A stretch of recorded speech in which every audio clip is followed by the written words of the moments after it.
the idea is to find Jews, no matter where they're at, and thank God that I'm African American, so I could go into these places, these areas, where it's like all these secular people or whatever, and be like, hey, I'm here, and try to pull as many Jews out and say, come over here, I'm gonna take you to a better party. I got another party, you come to. Your ancestors, used to chill at this party too. We're just talking about so that's kind of my avoda, I feel like. Shalom Aleichem. Shalom. We are two Chassids in a pod. This is a podcast from the mystical city of Tzfat, Israel, about Judaism living a Torah-observant lifestyle. We discuss a wide range of topics, including spirituality, everyday struggles, current events, and interviews with interesting people. All this from the perspective of two young Balei Tshuva who made aliyah. Welcome to the pod. So we just wanted to invite Mordechai Ben Avraham as our first guest to the Two Chassids in a Pod. We're really excited for this.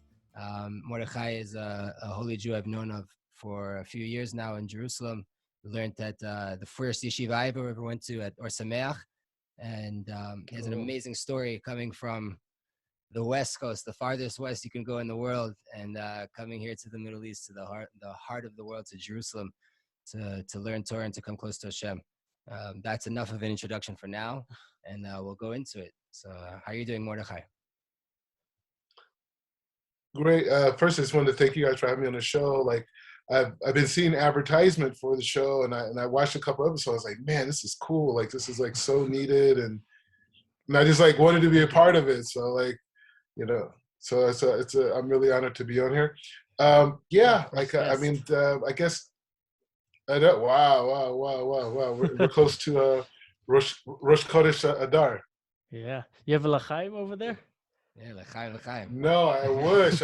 I wanted l'chaim. We'll drink twice for you. I want to get some. Yeah, I appreciate. I like that accent. Yeah. So in short, yes, I've been at Or Sameach. I mean, right now, like I haven't been in yeshiva like since like right before Rosh Hashanah. Like that was like my last zaman, but before that, I was like 4.5 years there. Wow. And full time, and just a lot of learning, and eventually turned into a teacher there, and all types of stuff like that. But yeah, I was living in Los Angeles, regular guy, grew up with the area called the Valley, played sports. This a friend of mine, his father said to me when I was a kid, he said, "There's 3 ways to become wealthy."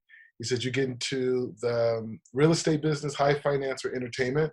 And so I got into entertainment, and I didn't become wealthy. LA is the place for that. LA is a good place for entertainment. Yeah. Anyways, point is, my family got involved in the Cabal Center. We were there for like close to a decade, and that really shaped a lot of like my outlook on life, and that inspired me to want to leave the Cabal Center and learn more about the Torah, and went through Orthodox conversion. I was finished in 2013 in the 15th of Elul, and which is like my birthday, I guess now. And I was in LA for a couple years after that. It was just like I just had such a hunger for life, and I got offered to come to Or Sameach, and the rest is history. So I want to go back to, you mentioned I didn't know that the Cabal Center was what brought your parents, I guess, closer, and what got you eventually to introduce to this world. I grew up somewhat religious, but like when my dad took it up to another level, when I was around 11, and actually the first 2 Shabbatot were in the Cabal Center. And it was a crazy experience for me as a kid who barely knew anything about Judaism. I was in the Amidah, and the silent prayer on Shabbat, and I come back to take my 3 steps back. Oseh Shalom B'Mamav, and I turn right, and there's a guy praying next to me with a huge cross on his neck. And like it turns out that like I'm right now bowed down to a cross and Oseh Shalom. And I grabbed my dad and I was like, we gotta get out of here. And the next Shabbat we were already in a proper Orthodox shul in Miami, like back on the path. But that's really interesting. Cabal Center in LA. Ashton Kutcher was there. LA had an interesting crowd in the Cabal Center. Yeah, that actually. Go ahead. No, go ahead, please. No, I was just really surprised when you said that. I read also about you that your parents really got you into this, right? And you said that your parents like went into the Cabal Center, really got into Jewish religion. And then I was really surprised because me as a young kid, I would never listen to my parents if they would tell me anything or any advice. But you were like, what made you, basically the question, what made you click that you were like, oh, this is interesting? Yeah, the thing is, so I have a book coming out, and the book, is the title of it is Mind of the Black Jew. And, interesting enough, the book doesn't talk anything about race at all, but it takes some really fundamental concepts because, the Black Jews in the Torah, he's not thinking about race, right? Yeah. So anyways, it goes into some really interesting concepts that really developed, my hashkafa and really, made me want to just leave my own personal Mitzrayim and join the Jewish people. But one of the main ideas, and I think you guys will appreciate it, that the book starts with a premise. I use quantum physics as a premise and to start the discussion. And so quantum physics says the human eye sees less than 1% reality. And not only does the human eye only see 1% of reality, the human eye doesn't see. It actually absorbs light particles, and it sends these light particles to the back of the brain where images are formed. And so quantum physics says that there's a whole 99% around us of energy that's happening and movements of energy. And they call it like string theory, and they have all these really creative names for it. But a lot of these ideas that science is now tapping into is like the basis of Jewish understanding, meaning that we believe that there's a physical world and a non-physical world. We believe that there's a human body that you can see, but there's a human soul that you can't see. We believe in Gashmias and Ruknias, Shefa and Malchus. We believe in these parallel dualities. And Hashem knew that the human being would only be able to see what's in front of it, that 1% reality, and the whole 99% around us, we would be like oblivious to. And you could argue that that was the gift of the Torah, right? And the gift of the Torah was allowing us to tap in to this energy. So I grew up in the suburbs where, people were very successful, and my parents were successful, my neighbors were successful, financially. And so when you grow up in such an environment, you're really looking for answers. You're really looking to what's more, do I make more money than my father? Do I make more money than my neighbors? This, whatever. Do I need a bigger car, bigger Mercedes? What is it, right? And my dad, when I was a kid, the first car he ever got me was a 500 Mercedes. And the reason why he said he got it for me, he said, because I don't want you to spend the rest of your life trying to get one of these, because it's not a big deal. And so that was a great lesson. But the point is saying that when I went to the Cabal Center, and I think even my family at the Cabal Center, it was the first time as us as non-Jews were exposed to this type of thinking, because you don't see this type of thinking in Islam. You don't see it in Christianity. You may be glimpses in some Eastern philosophies, but this idea that I have a soul, and my soul, in the same way that my body does, needs nutrients. And if my soul doesn't have these nutrients, I'm going to have a miserable life. And I can make all the money in the world. I can have all the physicality. My high school, I went to Calabasas High School, which is one of the more affluent areas in the United States, but we're the second highest drug rate in the state of California, you'll think. And so growing up in that, it was like, dude, I need something for my soul. I didn't even know I had a soul in that context. I didn't know my soul was like a living entity that needed nourishment and support. Sorry, it's because so that was the beginning of it. And then the tools of the Torah and the Siddur and Yom Tov and Shabbos and Kashrus and all these tools that Hashem gave us to bridge that gap from the 1% reality, that's what I call in the book, the 1% reality, which is a physical reality, and the 99% reality, which is, what we call Ruknias and Shefa, the Arizal, you guys are up in Sfas, Arizal, he literally created a measuring stick for us to understand this 99% reality, all the way to Hashem, to right before the goof. It's amazing. Yeah, it's amazing. But your family was Muslim before the Cabal Center, or they still are? Well, they were more. See, so my parents grew up in like Christian households, and when they in the 70s, it was like this big like intellectual movement with African Americans, because like in America, Black people were Christians because when they came as slaves, that was the religion of the original pilgrims, that existed. So a lot of the religious idea that America was started with African American wasn't necessarily voluntary. And so my parents grew up in a generation that was like into college and intellectualism. So they were looking in all types of stuff, Buddhism, Sufi, Taoism, all these things. And eventually they did get involved in Islam. And Islam was the only idea that was presented to them that said that there's one God, and it's not this guy on the cross, with the Jerry curl. You know what I mean? It's like there's more than that. And so they got into what you call Sufism. Yeah. And Sufism was kind of like more of like spirituality of Islam. That's what they got into, and they were really into like working yourself and going to therapy and becoming better people. So the traditional idea of Islam that exists today, and definitely here in Israel, we weren't necessarily exposed to. We were exposed more to like esoteric ideas, and then that's why the integration to the Cabal Center was very natural. Did your parents end up converting, or it's just? Did they still go to the Cabal Center? No, yes, my whole family's still involved in the Cabal Center in different ways. Like I have 3 brothers and 1 sister. My sister, who's a professor at Columbia, her and her husband, they are very much involved in the Cabal Center. They go to the holidays. And I think she even talked about converting when she was in undergrad. And, she was at Penn University. She was doing stuff for the Chabad. Then she met a guy and he's not Jewish, so whatever. But, I was a Yethro of the family. You know what I mean? Like I'm the one who, went all the way, and I couldn't live without it. And it's not something that I really necessarily wanted. You know what I mean? Like I was very happy in my life. I was working in an entertainment space, and I came from intellectual family and all these types of things. But it grabbed me. It's like it just grabbed me, and it gave me, like I remember the first time when I went to the Cabal Center, for example, and the first time I ever went to a dinner, Shabbat dinner. First, I went to the service, and they have like a callback type minyan type of a thing there. The one I went to was very callback type minyan. There's people jumping around and banging stuff. Like, whoa, whoa, whoa! And then they have these ideas like they have these Kabbalistic ideas like tikkun nefesh, right? So you got these people going down their arms, and I'm like, what's going? I'm African American guy from LA. You know what I mean? Like, what's going on?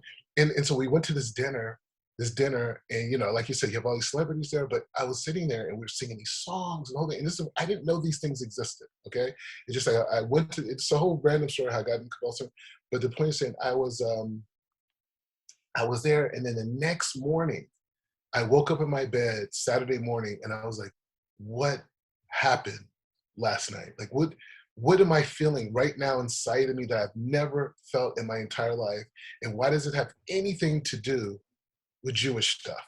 And it was just like, yeah. And it just kept going on and on and on and on. Like, eventually I started coming to Saturday services and Torah readings and all this type of stuff. And so in the US, did you, like, when did the Orthodox, go ahead. like, when did you switch communities? When did that happen? And like conversion, like what clicked that? Like, okay, no, yeah. I need to keep Torah and Mitzvot, not just some spiritual practice. Yes. So the thing is that my family was like, involved with the Cabal Center. Actually, my mom even worked there for a little while. She was in the education thing, whatever. She's a professor. But I became very close friends with the founder of the Cabal Center. His name was Rav Burke, and his son Yehuda, I became really close with. So we just became friends, and we used to chill and everything. And I used to help him with marketing stuff on the side. But he's the one who really opened up a lot of the conversations around additional connections. And these additional connections were like things like davening during the week and wrapping tefillin and this idea of keeping Shabbat and eating kashrut. And he introduced me to books like the Gemara and all these different things, just showing me that they even existed. And I was just so empty in essence, like my soul was just so empty that it was like any little piece that I was given that gave me more kedusha, more light. I was like a crack fiend, what are you just doing like, in life? give me more. At this time, I was, let's see, what was this time? So, What is it? What were they called? The New Jack Boys? The Jerk? Is that around uh, that time? so yeah, it was actually a lot. I mean, a lot of stuff was around that. So I worked for Warner Brothers, Warner Music. I was like the VP of new media there, and I just like came up with creative ways on how to like make money for them. But yeah, I was just like taking like you know, culture, like fashion culture, dance culture, and taking music artists, and we're spinning it to movies and clothing, merchandise, and TV stuff and whatever. So it was just, I was just in Hollywood, you know, just jumping from red carpet to red carpet and just, you know, hanging out and just having a great time. But I did have this spiritual part of me, which was, you know, being at the Cabal Center, and that was kind of like a thing for me. But I remember after I converted, for example, like I had this movie set up. You know, I've done a couple feature films, like executive producer, and I had this film set up, and it was like this really crazy, amazing idea. And it's like right at, because you know, before you convert, you don't realize how dramatically your whole existence is going to change. You look at it like, okay, you know, they're going to draw a little blood, they're going to put me in the mikvah. All right, life goes on, you know. And I just remember getting out of the mikvah, and I just wanted nothing to do with the entertainment business after that. I was like, get this stuff away from me. Like, and it wasn't like I was anti. I just wanted nothing to do. I wasn't even the same person. It's like, my whole life I used to love Sprite, right? This is a small thing, but it's a big thing. I love Sprite my whole life. After I converted, I couldn't stand Sprite. I only drank Coke, you know? It was Makes just like sense. random stuff like this. It's the demon. Yeah, the Jews, Yeah, we totally. love Coca-Cola. That's crazy, man. Yeah, I was very impressed with the converts. My dad himself is a convert. I'm like, "Whoa, I don't know if I would be able to do this. Like, Yeah, I mean, to take upon 613, like we just read about it with Yitro, right? Like in the parasha, to take upon Torah and Mitzvot is not a simple thing at all.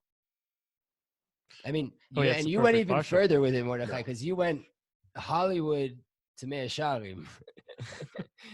You like, you not even did like spiritual practice and you stayed in your life. Like you went from one of the most affluent places in the world Thank you. to like one of the toughest places in the world to live. one extreme to the other. But the thing is, first of all, when I first came to Israel, I had never heard of Mea Shearim in my life. Okay, That's a good thing, probably. you know, it was just yeah. I knew nothing about it, but my yeshiva is in Maladafin, as you know, and it's like Shimon HaTzadik right, 22. exactly, and Right right there. behind it, you know, you have Base Israel, and so I was in my 30s, so I couldn't, you know, I was too old to live in the dorms, you know, so I had to get my own place. So I've been paying for I paid for my whole existence since I've been here. But you know, when I found they set me up in the Mir Yeshiva, they have a whole dorm system there, and so all the way through Israel, I've been living with Mir Yeshiva Bakro, you know, which really shaped a lot of myself. But I mean, I love Mea Shearim so much. Like, it's like, I have so, like, I mean, it is a difficult place, but it's like, it's not difficult from it's difficult when the people of Mea Shearim don't know that you're down with them and you're not judging them and you're not trying to disrupt anything. So I have so many friends. When I got engaged, there was a group of Chassidim, two of which I knew, the rest of them I didn't know. They came to my dira to let me know that they were davening for me to beat my Bashir. So like, I have like so many stories. This is like Chassidim, like they've never seen anything in their life. Like never seen, like I've been invited over to people's houses in Mea Shearim just because they're like, we have an actual Black person here. Check it out. You know what I mean? But it's love though. It's love. It's so much love in Mea Shearim, and also the area I live at is an area called Rochei Zachariah, and it's right behind Manny's bookstore. And it's an area where it's one of the oldest yeshivas in Mea Shearim. It's an all Taimani yeshiva. So I have all these Taimani guys who live around there, and they're darker than me. Yeah. So it's a very integrated part of Mea Shearim. If you go a little bit behind that on Mea Shearim Street, it's more like Yishalmi. It's more like Chassidish in that way, but it's a very integrated part of Mea Shearim. So being there wasn't such a chiddush, you know. So you're saying you have different like Balei Tshuva movements, kind of like communities inside Mea Shearim, Not or Baalei Tshuva movements. It's Chassidim, groups of Chassidim. Mm. Satmar, Yeah. Stropkov. I'm asking because, for example, here in Tzfat, you have like Baalei Tshuva communities, and then like Yeah, but think how we have like Breslev the whole communities. Breslev, right? Breslev, it's not, there might be Baalei Tshuva there, but that's like a section of Tzfat that belongs to Breslev, right? Like that's their neighborhood. And then you have Chabad up in Canaan. Yeah. So there is a Mea Shearim, each like, as they came. Mea Shearim is the first neighborhood outside of the walls. Do you have a movement you So- connect with, or like a Rebbe you feel very connected to? I mean, like on Rosh Hashanah, like since I've been here, except for the last Rosh Hashanah, I've been with Yaakov Hillel. I davened by him. He's a big Sephardic person. Mekubal. I mean, there's, yeah, it's big people. And I mean, there's just, I mean, the thing about Mea Shearim, it's like the guy who's selling kugel at the random store knows all of Shas. You know what I mean? So I mean, there's some famous people, but like the level of hashkafa and acumen is just, I have friends that do the most simple jobs. And if you sat down and talked to them for 10 minutes, will blow your mind and what they know. I'm talking about knowing stuff, memorized ball pay. I knew this guy who knew what the daf was based on the shape of the page, how it was organized, you know? So like, Wow. it's a different place. Different vessels. Yeah. So I have a friend that's thinking now of coming. I don't know if you know Miami well, but I'm from Miami, Sunny Isles, Collins Avenue. I have a friend that's trying to come right now to yeshiva from a place like that, you know, that's like living on the beach, condos, living by himself, 29 years old, and only now he's coming into tshuva, and he's going to have to go to a yeshiva, most likely split a room with someone else. What advice do you have for someone that you know that has to come from a very American Western comfort life, materialistically I'm speaking, and now he's trying to acquire spirituality, and obviously his material side is going to be gravely affected. What advice would you give a person like that?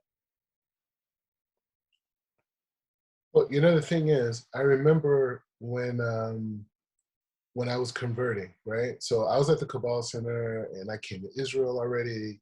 I came here for Rosh Hashanah. I visited. When I came to Israel, actually, I knew I wanted to become Jewish, but it didn't happen until like another several years. Like when I came to the Kever Siddiqui, I was like, I'm done.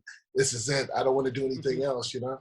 Especially when I came up to Sfas. It was just like a huge experience for me. But I remember like I had like kind of like, you know, you come in the Jewish community and it's like, it's a very humbling experience coming from outside because you're kind of like, you're basically begging people to join them, you know, like accept me into this environment, you know, and you're begging Hashem, you know, and so it's kind of like, it's a very humbling thing. And, you know, if you're used to being like a big person and like, you know, influential or whatever, it's kind of like, it's a huge shift. You guys there? Yeah. Oh, okay. So it's a huge shift. And so I remember I kind of like had this thing going where I felt like I was already Jewish, you know, when I first left the Cabal Center, and I was like, yeah, I know this and I know that, and I know about this and the Zohar and all this type of stuff. And this one rabbi took me aside and he says like, hey, you know, it's cool that, you know, you had this great experience at the Cabal Center. He said, but he says, if you don't embrace completely that you're not a Jew, he said, you miss out on the opportunity of conversion. He said, conversion is one of the greatest gifts that God gave to humanity, that a person can literally take himself and transform his entire existence and then become something beyond his imagination or her imagination. And so I would say like anybody who's going into a new place or going into a new level of their life, the ability to convert yourself and to transform yourself. Okay, maybe you didn't convert to Judaism, but you could convert your thinking from the need of the perception of materialism to the need for ruknius. And the person that you become through that process, it's like you can't go to college for that. You can't make $1 billion for that. You know, you see so many successful guys, you know, I want to make $1 billion, 10 billion, $100 billion. It's like at the end of the day, you know what they want? They want to experience that altered state of consciousness where they're totally connected. We call it like Das Torah, you know, being able to be in this place of like connection, shlemish with Hashem. It's like that is what everybody's looking for. And so the whole context of conversion, the whole concept of transforming oneself, the whole thing of being a tshuva, all these things, it's like, it's the ultimate gifts that God gave us. So it just depends how much you want to fly. I mean, you know, if you want to fly, I mean, it's here for you. But if you want to hold on, you know, to the Goyish kite, I mean, it's like, I mean. That's like, that leads us into the tech support, right? Like you're coming to bring us a manual of some sorts, I guess. Talk about that a bit. What is your goal with this book? What are you trying to do?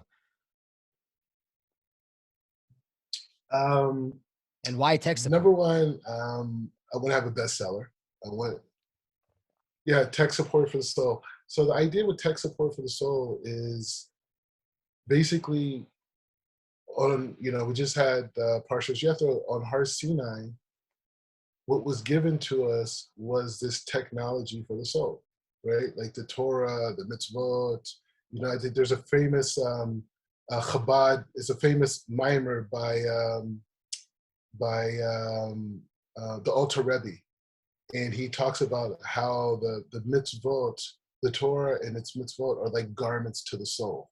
And he goes into a whole process of how the Torah actually comes from Shemayim, and it comes into like this lower level of physical world that it turns into like ideas and concepts, and eventually letters and words and pesukim and parshas and all these things. But it's literally Hashem's umbilical cord, you know, coming down into this world. Wow. And so when we see the Torah in that way, and we see the mitzvot in that way, we can see that it's actually a form of technology.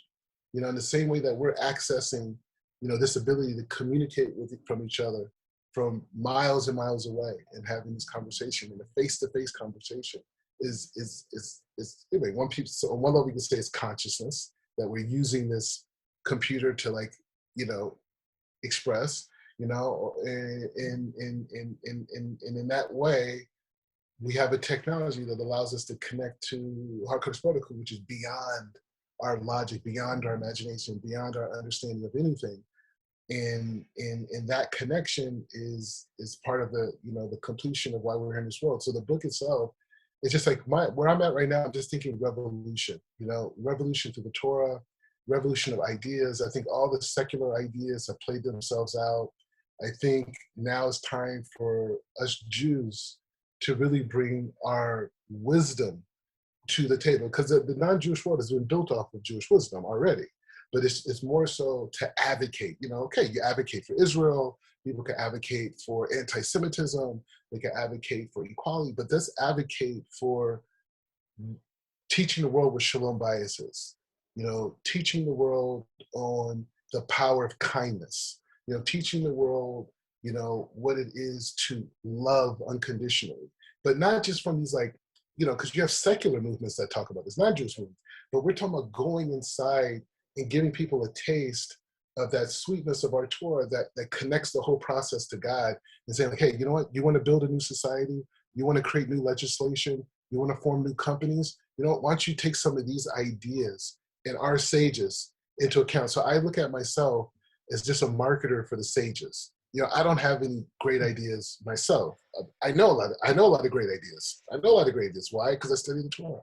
You went from marketing Hollywood to marketing the sages. I like that.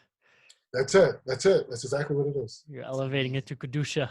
So who's the book for? Is it for a Jew? Is it for a religious Jew? Is it for who did you have in mind? Well, right now the publisher is Koren. Koren is my publisher. So they're the largest Jewish book distributor in the world. So everywhere that there's Jews, there's books. You know, God willing, the book should be there. It's going to be under one of their titles that they use for actually some of the books that have been bestsellers. Some of the stuff with Rabbi Sacks and Blessed Memory, and, you know, things like this. So it's on that. So I mean, it's for the Jewish world, you know. But I want to really influence college departments for religious studies and Middle Eastern studies and Judaic studies, and to bring in this more spiritual perspective of, you know, looking at the Torah versus just like these kind of like bottom line factual points that, you know, most college kids get, but the idea is to find Jews, no matter where they're at, and thank God that I'm African American, so I could go into these places, these areas, where it's like all these secular people or whatever, and be like, hey, I'm here, and try to pull as many Jews out and say, come over here, I'm gonna take you to a better party. I got another party, you can come to. Your ancestors, used to chill at this party too. We're just talking about it. So that's kind of my abode, I feel like. We're just talking about it. There's so many Jewish holidays. There's so many Jewish parties to go to. It's not like we're partying less now. We're in a If time not right even now more. that since Rosh Chodesh, Oh, you want to hear a every 2 weeks we have a holiday. I heard a funny joke. So this guy, he's becoming Bar Tshuva, right? And so he's hanging out with like these Chabad guys, whatever. And so, he has his rabbi, and he's like, you should come with us and spend a Shabbat with us. You should come spend Shabbat. So he's like, okay, fine. So he comes, he does his Shabbat, and so he goes a Friday night, and they're just like singing, dancing, drinking, banging on the table, the whole thing. And then he goes, the next day he comes back for Shabbos day, and they're just singing, dancing, l'chaim, the whole thing. And then they come for third meal, and they're still like singing and this, and they have some l'chaim or the whole thing. So the next day, So his next day, his rabbi said to him, he said, so how was it? How'd you like it? He said, God, it was a lot of singing and dancing, and there's a lot of drinks. There was a lot of alcohol. It was like a lot of drink. I had an amazing time. He said, you know what? I came to figure out one thing. I realize now why Jews don't drive on Shabbos. That's great. We don't drink and drive, but we drink and fly. We definitely do that. We dive to the depths of the ocean, and we fly to the highest parts of the sky. Right. That's amazing. That's a great joke. To wrap things up, man, I really want to thank you, Mordechai, for blessing us with some of your inspiration and your wisdom, and you're definitely an inspiring story. Thank you for being the first guest. What's the title of the book? Yes. Tech support. Tech support. Oh. Okay, so this is the title. It is tech support for the soul, but it's two parts of the title. There's Mind of the Black Jew, Tech Support for the Soul. Originally it was Tech Support for the Soul, but we did this whole webinar with Dr. Abramson, who's I saw that. I watched it actually. Okay, so we did that. It sold out like 600 people in like not even like two hours. It was just because they had this title, Black Jews and their place in history. Very catchy. So I thought to myself, I was like, you know what? I want to get in that conversation. So I thought Tech Support for the Soul. Oh, okay, it's a very good title for sure. Like any rabbi would be like, oh wow, what a great title.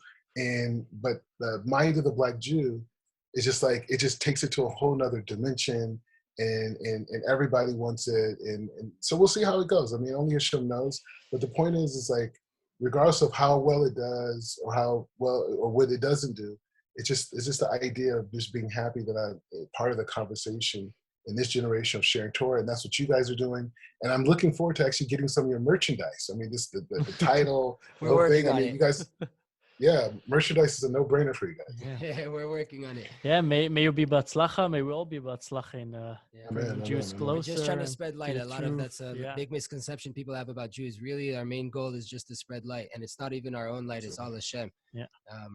So we've got the book out there, but you're very active on social media. So if people want to connect with you, where can they find you? You want to maybe plug your Instagrams, your Facebook, whatever.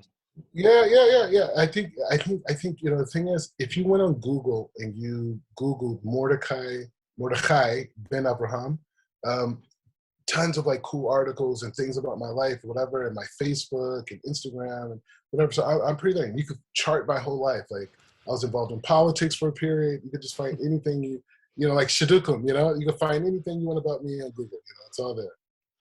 Well, good thing that resume is not needed anymore, because you have your Eshet Chayil and everything's sorted. Yes, 100%. Baruch Hashem, man. Again, a lot of bracha, a lot of atzlacha. May your book impact thousands of souls across the world, which will lead to enlightening and empowering millions of people across the world, which will lead to billions, B'ezrat Hashem, which will all be bricks to the Beit HaMikdash speedily in our days. And thank you, man. Thank you a lot.